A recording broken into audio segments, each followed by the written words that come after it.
రెచ్చగొట్టేటటువంటి చర్యలో భాగంగా రాహుల్ గాంధీ భలే కొత్త కొత్త వివాదాలు సృష్టిస్తుంటాడు. అందులో ఏంటది, ముస్లింలు ఈ దేశంలో స్వేచ్ఛగా బతకలేకపోతున్నారు, క్రైస్తవులు స్వేచ్ఛగా బతకలేకపోతున్నారు, ఇట్లా ఆయా వర్గాల్ని రెచ్చగొడతాడు. వాళ్ళకి ఏమన్నా జరిగినటువంటి సంఘటనలు ఎక్స్ప్లాయిట్ చేస్తాడు. అదే సందర్భంలో హిందువులకు జరిగే సంఘటనల్ని పక్కన పెడతాడు. ఈవెన్ మొన్న చూడండి, పహల్గావ్లో దాడి జరిగినప్పుడు హిందువుల దగ్గరికి వెళ్ళి ఎవరిని పరామర్శించలేదు. ఆ రోజు చనిపోయినటువంటి ముస్లిం వ్యక్తి ఒక అతను ఉన్నాడు కదా, అతనింటికి మాత్రమే వెళ్ళి పరామర్శించవచ్చు. అట్లాగా ఒక స్ట్రాటజీగా నడుస్తున్నాడు. అతను ఏంటంటే హిందూ యాతరుల నాయకుడిగా ఎదుగుదాం అనేటటువంటి రూట్లో ఉన్నట్టున్నారు. హిందువులు ఎట్లాగో కులాల వారీగాను, పార్టీల వారీగాను, ప్రాంతాల వారీగాను తమకు ఓట్లేస్తారని లెక్కలో ఉన్నట్టున్నాడు.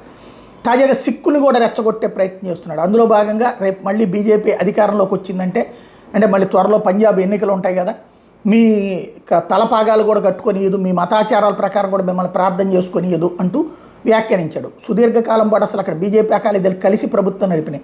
సిక్కులు దర్జాగా సగర్వంగా బతికారు. లేకపోతే దేశంలో ఉన్నటువంటి ఇతర రాష్ట్రాల్లో, బీజేపీ పాలిత రాష్ట్రాలు ఎక్కడైనా సిక్కులకి ఏదైనా జరిగిందా? కానీ అతను అట్లాంటి విష ప్రచారం చేస్తుంటే ఒక సిక్కు యువకుడు నిలదీశాడు రాహుల్ గాంధీని.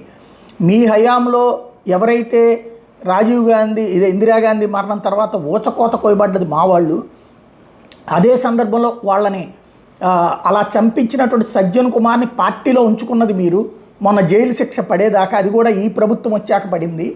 దాన్ని బట్టి మీరు మాకు భద్రత కల్పిస్తున్నారా, అసలు మాకు ఎందుకు ఇట్లా రెచ్చగొడుతున్నారు అంటూ అడిగినటువంటి అంశం ఇప్పుడు వైరల్ అవుతుంది. On your last visit to the USA, you made a tweet speaking directly to Sikhs in India and abroad.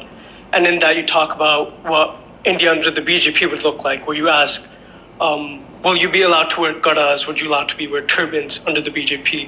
So you create a fear amongst the Sikhs about what the BJP would look like. But you talked about how politics should be fearless. There should be nothing to be afraid of, right? But we don't just want to wear gaddas. We don't just want to tie our turbans.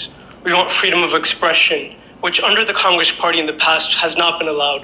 For example, the Anandpur Sahib resolution, which you're probably familiar with, talks about these Dalit rights, right? Rights of water. It talks about better working conditions, anti-monopoly. It mentions nothing of separatism, but it's labeled as a separatist document.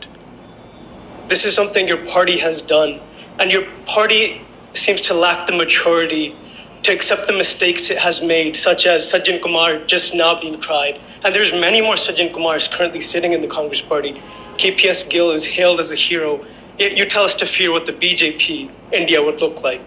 But you've never really tried to reconcile with the Sikhs. Yeah, no. I think it's a minute now. What's your question? Yes, I will get to my question. So what's the question? You haven't tried to reconcile with the Sikhs. What attempts are you making? Because if you continue like this, BJP is also going to make its way into Punjab. First of all, I don't think. ఇది పరిస్థితి అయితే, అబ్బాయి ఇవన్నీ మీరు ఒక ఇంటెన్షన్తో ఉన్నారు అని cover చేసే ప్రయత్నం చేస్తున్నారు.